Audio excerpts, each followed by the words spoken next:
My name is Melissa. I'm 26 years old and preparing for my homecoming birth. If there's a grandchild, that kind of daughter-in-law can be discarded. While packing, I overheard my mother-in-law bad-mouthing me to my husband. She's inconsiderate, not cute, doesn't bring in money, has no redeeming features. You don't need someone like that anymore. She's so annoying that's what I wanted to say back to her. But I'm heavily pregnant. Considering my notoriously harsh mother-in-law, if I lashed out, I'd probably get an even worse response. Ignoring the negativity for the sake of prenatal care, I decided it's best to quickly switch gears and enjoy my time. I convinced myself of this and diligently got back to packing. Mama will do her best, so come out healthy, okay? I was excited to meet my adorable baby soon, so during my homecoming period, I energetically took walks and spoke to my belly every day. During this homecoming period, I could spend my time in a very relaxed mood. My mother-in-law, who comes without notice, overstays her welcome, criticizes the food, complains about the nursery I've prepared for the baby, just keeps complaining about anything and everything. Eventually, the long-awaited baby was born safely, and raising her in my cheerful childhood home, even though it was busy, was a lot of fun. Well, I'll be back next weekend. I reported this to my husband over the phone, but I honestly wanted to stay at home a bit longer. But I can't be spoiled forever, and I'm worried about our own home. Since my husband is not interested in housework, I wondered if the house might be a mess. This is going to be your home, Lisa. We need to get back and make it a comfortable environment.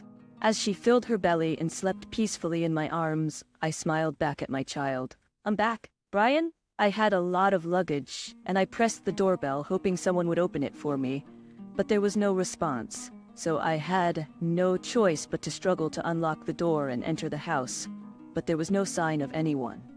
I had told him I would be back at this time. As I headed to the living room with that thought, I was frozen in shock by the sight that greeted me. What? What is this? The room was so cluttered, there was no place to step. It's not just a mess because no one has cleaned. At a glance, it seems intentionally made messy. Rather, like things had been flung around randomly. Could it be a burglary? Scared, I rushed out of the house. Hello, is this the police? I just came back from my homecoming birth, and my house is a mess. While I was trembling and making the call, my well-slept child began to fuss, and I was in a panic. A familiar neighbor who was passing by became concerned for us and let us rest in their house for the time being. The neighbor was able to calm my shaking with fear and surprise, and after my daughter drank some milk, she fell asleep again. Before long, I heard the sirens of the police cars, and I returned to my house accompanied by my neighbor. The front door was locked. I got scared seeing the living room and haven't checked the other rooms. When I explained, the police praised me for my good judgment. I learned that when a burglary occurs, it's dangerous to encounter the intruder. It's safer to go outside and wait for the police rather than checking on your own. I had been in such a rush that I didn't even consider the possibility of running into the burglar. But upon imagining it, I was filled with fear. What? What's this? Why? The police? The shrill voice echoed when I had just finished explaining the situation. Oh, it's a terrible situation, mother-in-law. Our house is in a complete mess. We suspect a burglary, and the police are here to investigate. Before I could finish my sentence, I felt a harsh slap across my cheek, which made my vision sway.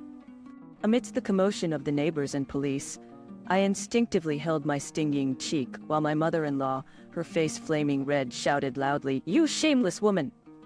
How dare you do this? A burglary, you say? And to call the police? What were you thinking? Huh?"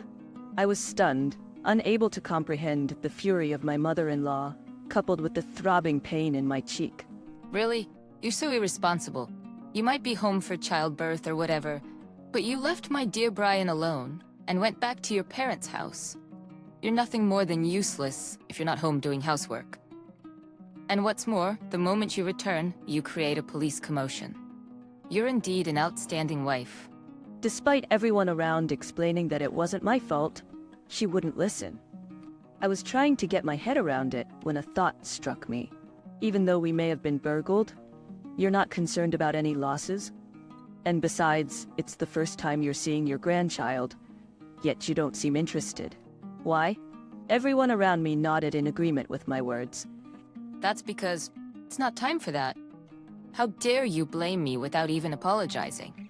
My mother-in-law ignored my question completely, insisting on her point. Mom, what's going on? Brian, my husband, cut into the argument seemingly relaxed. Brian, you see, listen to this. It's terrible. The appearance of her beloved son put a gleeful expression on her face. The appearance of her beloved son put a gleeful expression on my face. Melissa seems to have called the police. Huh? Why? She's saying there's been a burglary. There's no way that could be true. Brian, please tell her not to behave so absurdly. Is that so? Hey, Melissa, maybe you understood about the burglary? It's causing a nuisance to the neighbors, you know? The police are also busy, so let's send them home soon. What? I was staggered, but for a different reason this time. Not only my hostile mother-in-law, but also my husband, Brian. I couldn't believe you'd say such a thing. Wait, Brian, our house is in a mess. The police are still investigating. We don't know if it was a burglary yet, but the state of the house is weird. We're about to check if anything is missing and file a report. That's out of the question. Brian cut me off with a loud voice. But why? The conversation was not making any sense. I was at a loss, and tears started to well up in my eyes. I came back here and there was no one, and the room was a mess. I didn't know what happened, and I was scared. I couldn't hold back my sobs.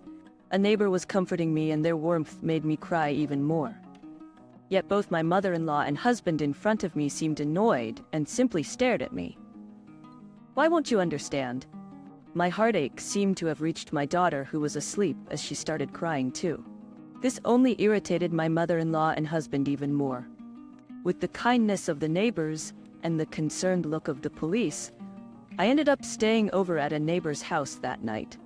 Stolen things? I don't know. Melissa's just making a fuss. Let's go inside. Yeah, Melissa, cool your head off. My mother-in-law and husband seemed not to care about the mess and quickly went inside after the police finished their investigation. I didn't think he was that kind of person. Standing in front of the closed door, I remembered my husband's words.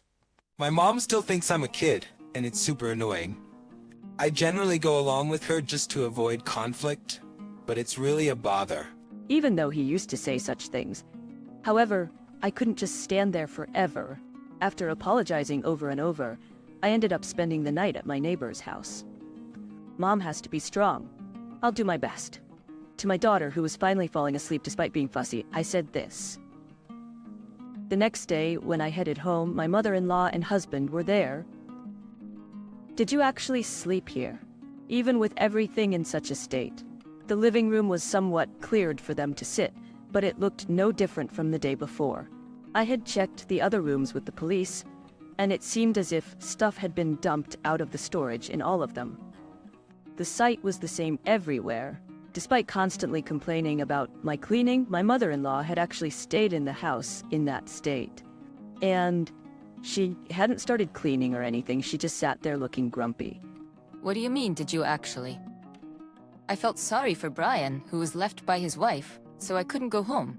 Her words got to me and I retorted, "It's not that I left, it's that you didn't listen to what I was saying." What? What a way to talk. My mother-in-law's face quickly turned into one of anger. Brian cut in from the side. Also, stop making a fuss about a burglary. Has your head cooled off? He said it in a way that was annoying, and I felt something snap inside of me. That's right, it's not like we were burgled, right? I was surprised at how low my voice sounded, but Brian didn't respond to my angry tone. He just smirked a bit. Yeah, finally understood? That's right, you were overreacting about the burglary. Anyway, start cleaning. Brian said it as if it was someone else's problem, and my mother-in-law also raised her chin in a triumphant way. Housework and childcare are a wife's job, aren't they? My mother-in-law said this in a sickeningly sweet voice as if talking to a pet. What? I'm not cleaning up. It's your mess, so you should clean it up. I shrugged at the two of them looking down on me. What? Excuse me? As expected, they didn't seem to like my response. You're such a nasty wife. Get moving already. My mother-in-law snapped at me, huffing and puffing. My husband grimaced. In front of them, I handed them the divorce papers I had received and filled out first thing in the morning. I want a divorce. Huh? My husband blinked, looking taken aback. That's right, I want a divorce. Right now. At that, my mother-in-law snatched the divorce papers and dramatically moaned, "Oh, poor Brian. How terrible to be treated like this," as she cradled my husband's head. "Just a big baby, aren't you?" I had tried to hold my tongue, but my true feelings slipped out. What did you say? Melissa, you. The two of them were so angry, they seemed to be on the verge of bursting. Of course, they weren't going to take my words sitting down, but I wasn't going to back down either. "Did you not hear me, or can you not understand, big baby Brian? Here are the papers, please sign them right away." I knew it was petty. I knew I shouldn't sink to their level. But at that point, I didn't care. Enough with the jokes. Bow down. Angry, they threw me to the ground. Proud, Brian's strength made it hard to breathe, and my eyes filled with tears. Then, Melissa! Get your hands off my daughter. my saviors were my parents who had come running to my aid. Behind them, I saw the friendly officer from the previous day. Coughing and gasping for air, I was relieved and my strength left me. What are you doing barging in here like this? Get out now. My mother-in-law and husband were being restrained by the officer, writhing and struggling. "It's no use. You've been caught in the act of assault."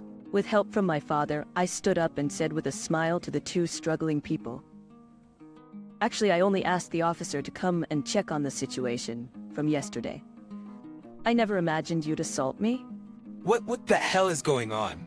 My husband growled, but I wasn't scared anymore. "We have a baby monitor camera installed in this house for our little Lisa. It's a live stream camera. It couldn't record the person who trashed the room, but..." As I said that, both of them visibly relaxed. Huh? So what? "It's a live camera, I told you. Right now, the kind neighbor who helped us yesterday is watching over this room. They listened to your conversation yesterday, along with a lot of people at the police station. My parents were watching too. Yes, after my mother-in-law and husband disappeared behind the door yesterday, I started checking the baby monitor camera. The police suspected that this whole break-in thing seemed fishy, perhaps even staged. Not just my mother-in-law, but my husband too might be involved, they said. Unfortunately, they hit the nail on the head.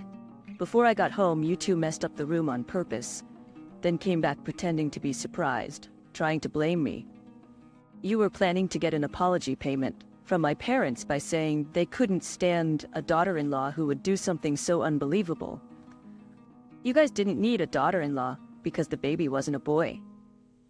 You wanted to kick out an unnecessary daughter-in-law and get a new one, right? What on earth is an affair approved by the mother-in-law?" I finished saying everything in one breath, and everyone else in the room was staring at them with cold eyes. It must be some kind of mistake. Huh? No way, I wouldn't cheat. Melissa? Do you still have more to say? This nonsense. Stop.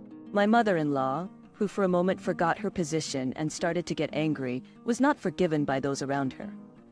I also refuse to be told if I'm needed or not for such an unreasonable reason. I don't need a family that doesn't ask at all about how the baby is doing since I arrived today. It's not normal for a neighbor who's looking after her to be more loving to my daughter. I'm going back to my parents' house. Of course I'll divorce and I won't give up custody. As a result, it worked out just as you wanted. No, wait a minute. Police station? I don't want to go. Let go. I don't want to go. Both of them made a fuss as they were taken away by the police. After that, my mother-in-law and husband became infamous in the neighborhood.